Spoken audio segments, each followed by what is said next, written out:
பெண் ஏன் அடிமையானாள் என்ற நம் தந்தை பெரியாருடைய அந்த உணர்வுகளுக்குள்ளாக இனி ஆண்கள் கல்லூரி பெண்கள் கல்லூரி என்று கருப்பு சட்டைகள் உச்சரிக்கக்கூடாது.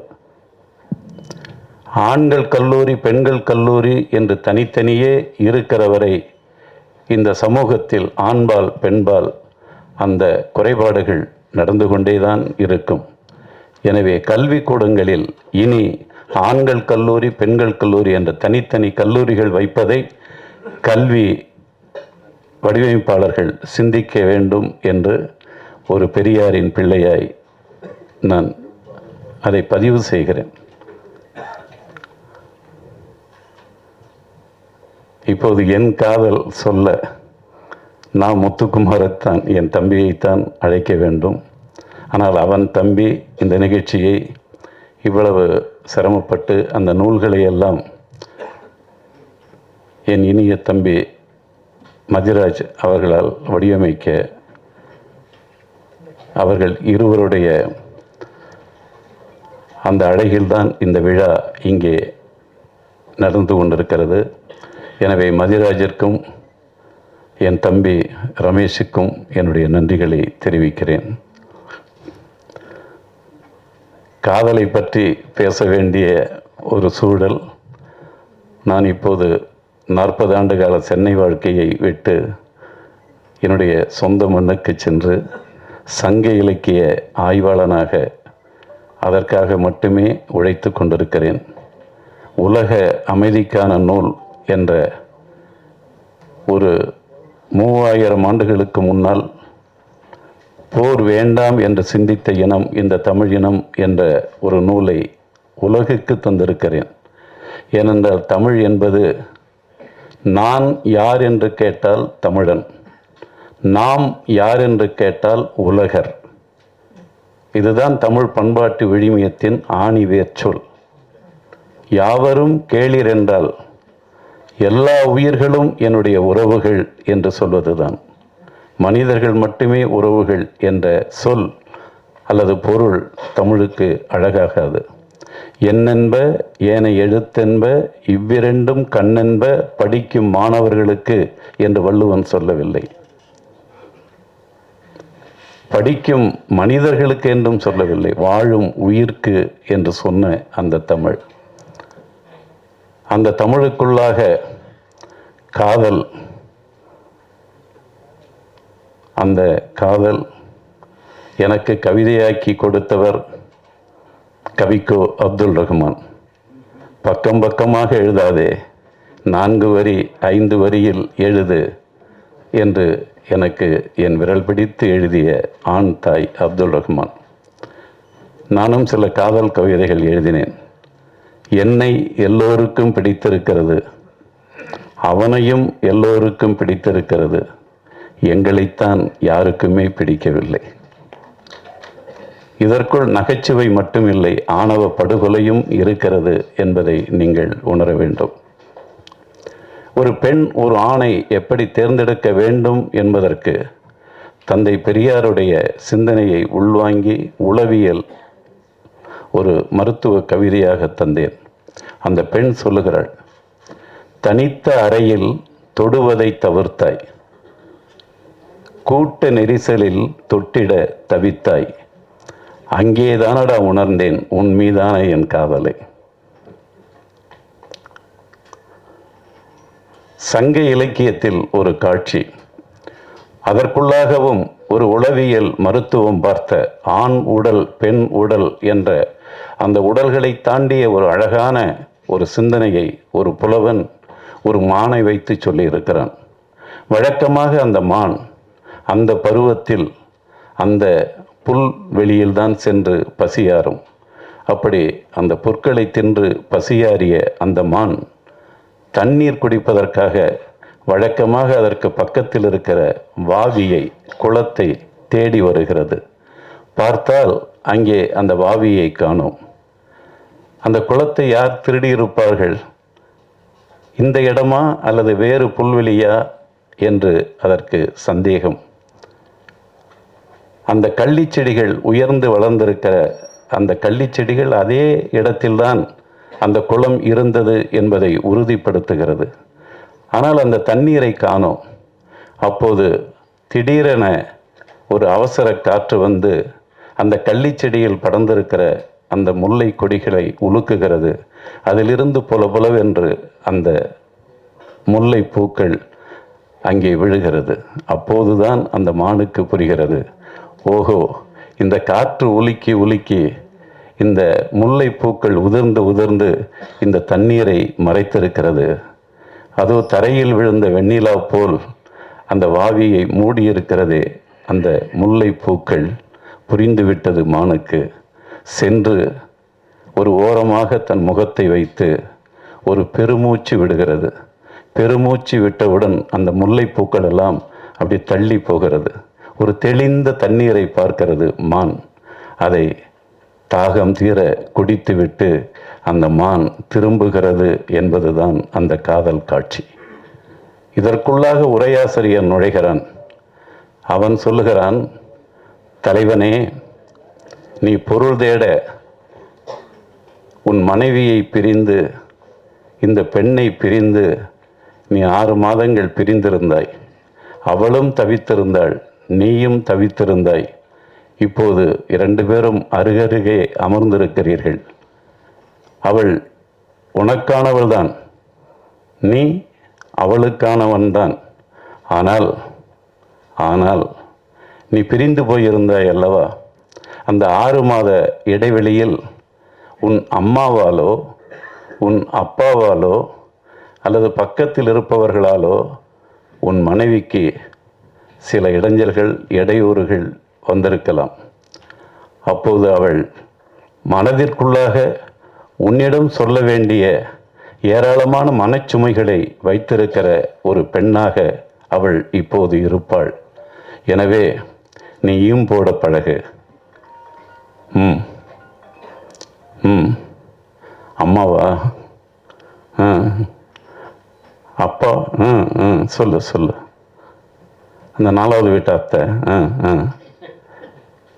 இப்படி உன் துணையாளிடம் நீயும் போட்டு அவள் மனசுக்குள் இருக்கிற அந்த மனச்சுமைகளை எல்லாம் நீக்கிவிட்ட பிறகு அந்த மான் எப்படி அந்த கொட்டி கிடக்கின்ற முல்லைப்பூக்களை எல்லாம் பெருமூச்சு விட்டு விலக்கி தெளிந்த தண்ணீரை குடித்து தாகம் தீர்ந்ததோ, அப்படி உன் பக்கத்தில் அமர்ந்திருக்கிற அவள் வெறும் பண்டம் அல்ல, பொருள் அல்ல, அவளும் ஒரு உயிரி என்ற அந்த உணர்வுக்குள்ளாக அவளுக்குள்ளாக இருக்கிற பிரச்சனைகளை எல்லாம் நீ மனசிலிருந்து இறக்கிவிட்ட பிறகு அவளை தொடு என்று சொன்னது என் சங்கத்தமிழ். காதல் கவிதைகள் என்பது தமிழில் யார் சிறப்பாக செஞ்சாங்க, சுருக்கமாக செஞ்சாங்கன்னு பார்த்தா நமக்கு பக்கத்தில் இருக்கிற வள்ளுவ கோட்டம் கண்ட வள்ளுவன் தான். இன்னைக்கு கூட அண்மையில் நான் எழுதிய ஒரு கவிதை, மரத்தடியில் காத்திருக்கையில் உனக்காக மரத்தடியில் காத்திருக்கையில் மரமேறி பார்க்கும் மனசு என்று எழுதிவிட்டேன். அழகாக தானே இருக்கு. அப்படிங்கும்போது வள்ளுவன், உனக்கு முன்னாடி நான் 2000 ஆண்டுகளுக்கு முன்னாடி எழுதிட்டேன்டா அப்படின்னு அவன் சொல்கிறான். அந்த கவிதையை பாருங்க. கூடிய காமம் பிரிந்தார் வரவுள்ளி கோடு கோடு ஏறும் நெஞ்சு அப்படிங்கிறாங்க. நான் மரத்தடியில் காத்திருக்கையில் மரமேறி பார்க்கும் மனசுங்கிறேன், அது கிளைக்கிளையா ஏறி பார்த்தேன்டாங்கிறான் வள்ளுவன். அது மட்டும் இல்லை, நான் சூடாக எதையுமே குடிச்சிட மாட்டேன். ஏன்? உள்ள அவர் இருக்கார்ல, சுட்டுடும். இன்னைக்கு நினைத்தாலும் அது இன்று எழுதிய ஈரம் உலராத ஒரு பிரதியை போல அந்த வள்ளுவனுடைய அந்த சிந்தனை மரபுகள். அந்த வழியில் என் காதல் சொல்ல என்று தமிழ்காரி, எனக்கான நீ என்பது நம்பிக்கையில்லா மூட நம்பிக்கை என்று பெரியாரின் பிள்ளையாய் எழுதிய அழகு. நான் கூட ஒரு சிறுகதையில் எழுதினேன், யாரும் யாருக்காகவும் எழுதப்பட்ட நிரந்தரங்கள் அல்ல அப்படின்ட்டு.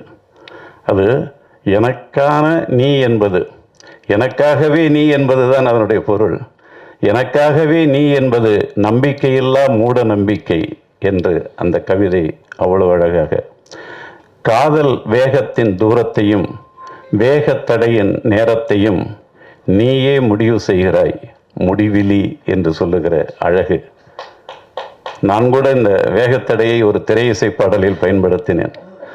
காதல் வழி சாலையிலே வேகத்தடை ஏதுமில்லை, நாணக்குடை நீ பிடித்தும் வேர்வரைக்கும் சாரல் மழை என்று இசைஞானிக்கு நான் தமிழ் கொடுத்தவன். இங்கே கவிதை கொடுத்த என் தங்கை தாய்க்கு வாழ்த்துக்கள். தருவதும் பெறுவதும் யாராயினும் ஒரே அளவீட்டில் பொருந்தி இன்பம் நிகழ்த்துவது காதல் முத்தத்தில் காமன் யுத்தத்தில். ரொம்ப ரொம்ப அழகு. ஆனால் வித்யாசாகருக்கு நான் எழுதின ஒரு பாடல்லையும் இதே சிந்தனையில் நான் சந்தத்திற்கு நீயும் பாடல் எழுத வரலாங்கிறதுக்காக தான் சொல்கிறேன். புயல் முடிந்து போன பின்னே கடல் உறங்கச் செல்லும், கண் விழித்த அலை திரும்ப களமிறங்கச் சொல்லும், உயிரணுக்கள் கூடி நின்று ஓசையின்றி கிள்ளும், ஒரு நொடிக்குள் 100 முறை மெத்தை இங்கு துள்ளும், இசைகடாமல் இசைகடாமல் மூச்சு விடு என்று சொன்னேன். அந்த இசைகடாமல் என்பதை வித்யாசாகர் அண்ணா எப்படி என்ன இப்படிலாம் சிந்திக்கிறீங்க அப்படின்னு சொன்னார். நான் மட்டும் சிந்திக்கல, என்னுடைய தங்கை தாயும் தருவதும் பெறுவதும் யாராயினும் ஒரே அளவீட்டில் பொருந்தி இன்பம் நிகழ்த்துவது காதல் முத்தத்தில் காமன் யுத்தத்தில் என்ற இந்த நூலை பெற்று நீங்கள் தமிழை குடிக்கிற நேரத்தில் காதலையும் குடியுங்கள். காதல் என்பது அகத்துறை பாடல்கள் புறத்துறை பாடல்கள் எல்லாம் தமிழில் இருக்குன்னு சொல்றீங்களே தவிர, என்னுடைய அகத்துறை பாடல்களை படிக்கிற போது இந்த ஆணாதிக்க உணர்வு அது சங்க இலக்கிய காலம் தொட்டு இன்று வரையும் மாறவே இல்லை என்பதை நீங்கள் உணர வேண்டும். பாரி என்ற அண்ணாமலை பல்கலைக்கழகத்தில் ஒரு தமிழ்துறை தலைவர் அவர் எழுதிய ஒரு கவிதை, பெற்றோர்கள் உடன்பட்டால் பார்க்கலாம், இல்லை உடன்போக்கில் பார்க்கலாம் என்று எழுதியிருந்தார். ஆனால் எந்த அப்பன் எந்த அண்ணன் தம்பி சங்க இலக்கியத்தில் உடன்பட்டிருக்கேன்? ஏதாவது ஒரு பாட்டை எடுத்து சொல்லுங்க. காதலித்த ஒரு தலைவனும் தலைவியும் அப்பன் அண்ணன் தம்பி ஏற்றுக்கொள்ளாமல் அம்மாவும் செவிலித்தாயும் மட்டும்தான் அந்த காதலுக்கு உறுதுணையாக இருந்து நீங்கள் எங்கேயாவது போய் பழிச்சிங்க என்று சொல்லுகிற போது இந்த தமிழ்நாட்டில் இந்த தமிழ் காதல்கள் பிழைக்கவே இல்லையா? பிற மொழி தேசங்களில் போய் தானேயா தங்களுடைய காதலை காப்பாற்றி வந்திருக்கிறார்கள். பெரும்பகுதி சொல்லுகிறேன், நீங்க வேணா படிச்சு பாருங்க. பிற மொழி பேசுகிற அந்த நாடுகளுக்கு போய் தான் என் தமிழ் காதலர்கள் தங்கள் காதலை காப்பாற்றி இருக்கிறார்கள். இந்த ஆணவ படுகொலைகள், அந்த சிந்தனைகள், அதெல்லாம் சும்மா நீங்க எல்லாமே அது தொல் திருமாவளவன் என்கிற அம்பேத்கருடைய வழியில் தான் நீங்கள் அதை உணர வேண்டும். தமிழன் என்றால் உடனே தமிழன் அப்படியே பொங்கி வழியாதீங்க. இன்னும் என் தெருக்களில் என் பிள்ளைகள், என் பெண்கள் அல்லது என் தந்தைகள், என் தாய்கள், தமிழன் வீட்டில் தமிழன் சாப்பிடாத வரை இங்கே எப்படியா தமிழ் தேசியம் நீங்கள் பேசுவீர்கள்? பார்ப்பார்க்கு அல்லது பணிபாரியலே பார்ப்பனர் நோவன செய்யலர்.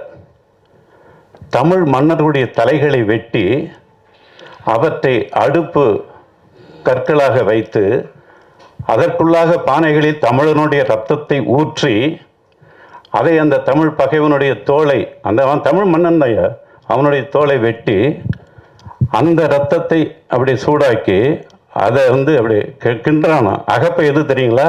ஒரு தமிழ் மன்னனுடைய தோல். அது எது செய்ய? வேள்வி செய்ய. நம்ம திருந்தணும்னா சங்க இலக்கியத்திலிருந்து இன்று வரை நாம் செய்த தவறுகளுக்கு தமிழனுக்கு தமிழன் மன்னிப்பு கேட்டுவிட்டு தமிழனாகிற அந்த பண்பாட்டிற்கு நம்மை நாம் வளர்த்து கொள்ள வேண்டும். அதை விட்டுட்டு ஒரு அப்பனுக்கு பிறந்தவனாக இருந்த என்று பேசுகிற நீ மகளிர் பாசறை வைப்பதற்கு தகுதியற்றவன் என்று நான் இந்த மேடையில் அழுத்தி சொல்லுகிறேன். என்னடா ஒருவனுக்கு ஒருத்தி பேசுற அழகு அழகு, ஆனால் மறுமணம் என்பதும் புரட்சி அழகு. இதுல ஒரு அப்பனுக்கு பிறந்திருந்தா என் தங்கைகளை, என் மகள்களை கேட்கிறேன்,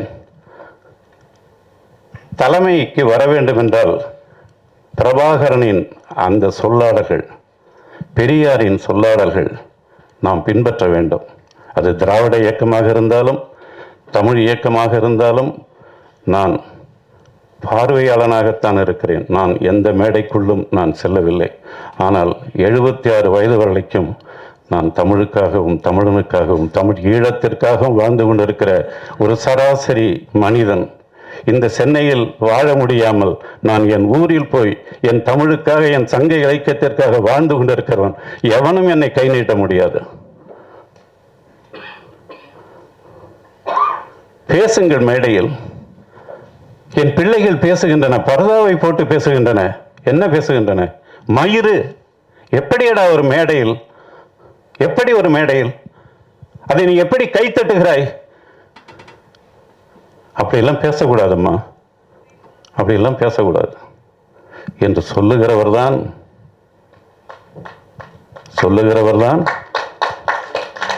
தலைவர் பிரபாகரன் பெயரை சொல்லுவதற்கு தகுதியானவர். சந்திரிக்கா முந்திரிக்கா என்று எழுதியதற்காகவே அந்த பாடல் வெளிவராது என்று தடை செய்த பண்பாட்டு தலைவன் பிரபாகரன். அப்படிலாம் இல்லை. அவங்க ஒரு பெண், அவங்கள அரசியல் ரீதியாக விமர்சனம் பண்ணுங்க. ஆனால் ஒரு பெண் அப்படி கொச்சைப்படுத்தக்கூடாது என்று சொன்ன எதிரி சிங்களவனுடைய அதை மட்டும் சொல்லிவிட்டு நான் விடைபெறுகிறேன். தமிழ் புலிகள் அவர்களுக்கு உயிரோடு கிடைத்தால் அவர்களுடைய சிறையில் வைத்து விடுவார்கள். சிங்கள இராணுவ வீரர்கள் இவர்களுக்கு கிடைத்தால் இவர்களுடைய சிறையில் வைத்து விடுவார்கள்.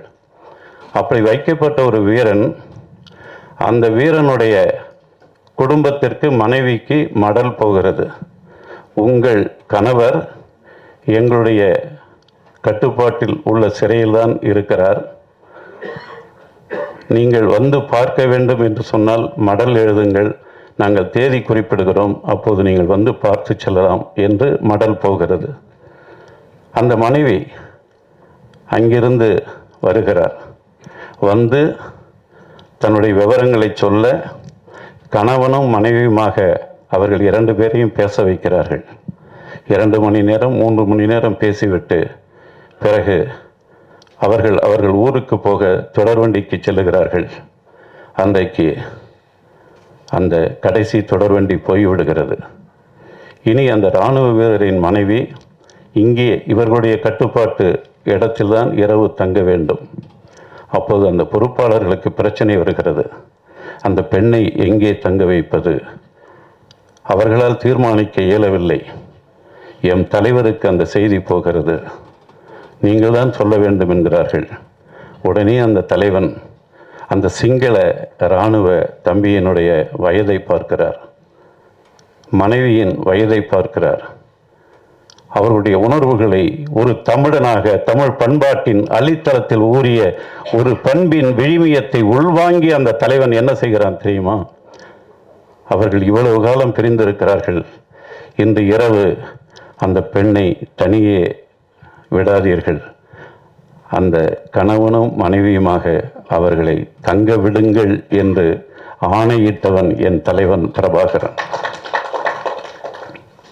இரவு தங்கிய பிறகு காலை தொடர்வண்டிக்கு பாதுகாப்பாக அனுப்பி வைக்கப்படுகிறார். ஒரு 3 திங்கள் கழித்து ஒரு கடிதம் வருகிறது. அந்த பெண் எழுதுகிறார், நான் என் கணவரை பார்க்க வந்த அன்று தொடர்வண்டியை தவறவிட்டதால் என்னை என் கணவனோடு தங்க வைத்து அனுப்பினீர்கள். இப்போது எனக்கு ஒரு பிரச்சனை, என் வயிற்றில் குழந்தை வளர்ந்து கொண்டிருக்கிறது. இன்னும் ஒரு 3 மாதம் 4 மாதம் கடந்தால் நான் என் மாமியாருக்கு பதில் சொல்ல வேண்டும், என் ஊராருக்கு பதில் சொல்ல வேண்டும், இதற்கு நீங்கள் தான் பதில் சொல்ல வேண்டும் என்ற மடல் வருகிறது. அந்த மடலை பார்த்தவுடன் அதுவும் தலைவருக்குத்தான் போகிறது. அந்த தலைவர் அந்த பெண்ணையும் அவருடைய மாமியாரையும் ஒரு புத்த துறவியையும் வரச் சொல்லுங்கள், 2 பேரோடும் வாருங்கள் என்று சொல்லுகிறார்கள். அப்படி வருகிறார்கள். வந்தவர்களுக்கு பொறுப்பாளர்கள் சொல்லுகிறார்கள், கடந்த முறை வந்தபோது தொடர்வண்டி போய்விட்டது, அதனால் இங்கே தங்க வைத்தோம். இப்போது உங்கள் மருமகள் வயிற்றில் வளர்கிற கரு உன் பிள்ளையின் கருதானம்மா. உன் இனத்தின் பெண் பிழை செய்யவில்லை. அப்படி புத்த துறவியிடம் உங்கள் மதத்தின் இந்த பெண் உங்கள் மதத்தின் எந்த எல்லையும் தவறு செய்யவில்லை. நீங்கள் பாதுகாப்பாக இந்த பெண்ணை மட்டுமல்ல அவருடைய கணவரையும் விடுதலை செய்கிறோம், அழைத்து போங்கள் என்று அனுப்பி வைத்த தந்தை பெரியார் பேசுகிற பெண்ணியத்தை அப்படி பாதுகாத்த ஒரு தலைவன் தன்னோடு ஆண் புலிகளை மட்டுமல்ல பெண் புலிகளையும் வைத்து எந்த ஒரு பெண் இழுக்கான வாழ்க்கை என் புலிகளின் வாழ்க்கையில் பிரபாகரனின் மண்ணில் நடந்ததா? அல்லது ஏதாவது ஒரு சிங்கள பெண்ணையாவது எதிரிக்கு எதிரி என்ற அந்த பகை உணர்வில் அழித்தானா? எதிரி பெண்ணின் எதிரி இராணுவ வீரனின் பெண்ணின் மனைவியின் வயிற்றில் வளர்ந்த குழந்தையின் பண்பாட்டை கூட காப்பாற்றிய, மானத்தை காப்பாற்றிய ஒரு மாபெரும் தலைவனுடைய அந்த பெயரை உச்சரிக்க வேண்டும் என்றால் இனி நீங்கள் பெண்களை குறை சொல்லுகிற அத்தகைய தேவையற்ற சொற்களை தமிழ்நாட்டில் எந்த பேச்சாளர்களும் தயவு செய்து பேசாதீர்கள். நான் கையெடுத்து கும்பிட்டு கேட்டுக்கொள்கிறேன். தலைவர் பிரபாகரனை உச்சரிக்க வேண்டும் என்றால் அதற்குரிய பத்தியங்கள் ஏராளமாக இருக்க வேண்டிய கடமை நமக்கு இருக்கிறது. 90 வயது வரையும் 2 வயது 4 வயது குழந்தைகள் வந்தால் கூட தந்தை பெரியாரிடம் வாங்கம்மா, உட்காருங்கம்மா, வாங்கய்யா, உட்காருங்கய்யா என்று சொன்ன ஒரு பண்பாட்டின் தலைவன் தான் தந்தை பெரியார். அதை போய் மேடையில் சனியன் என்றும் மயிர் என்றும் பேசுகிற என் பெண் பிள்ளைகளே, உங்களை கால் தொட்டு வணங்கி கேட்டுக்கொள்கிறேன், வரலாற்று பிழைகள் செய்யாதீர்கள், என் தமிழுக்கு இழுக்கு செய்யாதீர்கள். இப்படியெல்லாம் பேசிவிட்டுத்தான் நீங்கள் தமிழ் தேசியம் வளரும் என்றால் அந்த தமிழ் தேசியம் வளர வேண்டாம், அது வளர வேண்டாம். நானும் தமிழன் தான், அதற்காக நான் எவனிடம் போய் கடவுச்சீட்டு வாங்க வேண்டிய அவசியம் எனக்கு இல்லை. நான் தமிழ் உணர்வோடு தமிழ் இதழோடு வருகிறேன். எதிர்க்க துணிந்தால் தமிழ் மீளும், எதற்கும் துணிந்தால் தமிழ் ஆளும் என்று எழுதியவன் தான் அறிவுமதி. பிஜேபியோடு உறவு வைத்தபோது சுபையா அவர்கள் நடத்திய பத்திரிகையில் சூரியனே உனக்கு சூடு இல்லையா என்று கேட்டவன் தான் அறிவுமதி. ஆனால் பிரபாகரின் உயிரை காக்க லட்சிய பயணம் என்று நாங்கள் சுபவி எல்லாரும் நாங்கள் இங்கே கலைஞர் தொடங்கி வைத்தார். கன்னியாகுமரியிலே அது முடித்து வைத்த வரலாறு. அங்கே நாங்கள் போகிற போதெல்லாம் அங்கே சோறு போட்டவர்கள் திராவிட முன்னேற்ற கழகக்காரர்கள், திராவிட இயக்கத்தவர்கள். நன்றி மறக்கக்கூடாது. விமர்சிக்க வேண்டாம் என்று நான் யாரையும் சொல்லவே இல்லை. ஆனால் விமர்சிக்கிற போது சில எல்லைகள் இருக்கின்றன.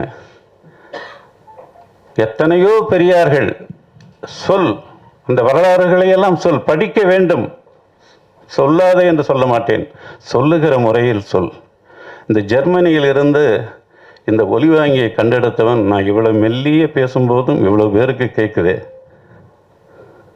யாரோ ஒரு எதிரியை வீழ்த்துகிற மாதிரி இல்லை, நம்ம எல்லாம் தமிழர்கள் தான். நம்ம செய்த தவறுகளை எல்லாம் நமக்குள்ளாகவே திறனாய்வு செய்து நாம் நம்மை திருத்தி கொண்டு நாம் ஒரு தமிழ் அரசியலை உருவாக்குவதற்குத்தான் தமிழ்நாடு காத்திருக்கிறது. அந்த தமிழ்நாட்டு அரசியலுக்குள் இன்றைக்கு அப்பனும் மகனுமாக போராட வைக்கிறது பார்ப்பனியம். 2 தலைவர்கள் ஒரே தொகுதியில் அந்த மக்களுக்கான தலைவர்களை தேர்தலில் மோத விடுகிறது. கொங்கு மண்ணிலும் அப்படி மோதல்கள் உருவாகின்றன. இந்த மோதல்கள் வரவே கூடாது. நீங்கள் போட்டுக்கொண்டிருக்கிற இந்த தேர்தல் இந்த நேரத்தில் தமிழர்களை பிளவுபடுத்தி நீண்ட காலத்திற்கு நீங்கள் எங்களை வாழ விடாமல் செய்து விடாதீர்கள். எல்லோரும் தங்கள் தங்கள் தவறுகளை உணர்ந்து நமக்கு கிடைத்த தலைவர்களுடைய மிகச்சிறந்த பண்பாட்டு விழுமியங்களை அள்ளிக்கொண்டு நாம் மிகச்சிறந்த கவிதைகளையும் இலக்கியங்களையும் படைப்போம், அரசியலையும் படைப்போம் என்று கேட்டு விடைபெறுகிறேன். நன்றி, வணக்கம். முல்லை மலரின் வாசமும் செல்ல காதலின் நேசமும் சொல்லாத போதும் நிச்சயம் மனதை அள்ளிக்கொள்ளும் ஐயா. சங்க தமிழெல்லாம் பொங்கி பொங்கி எங்கள் மனங்களில் தங்கிவிட்டது. தமிழன் என்று தலை நிமிர்ந்து சொல்ல எங்கள்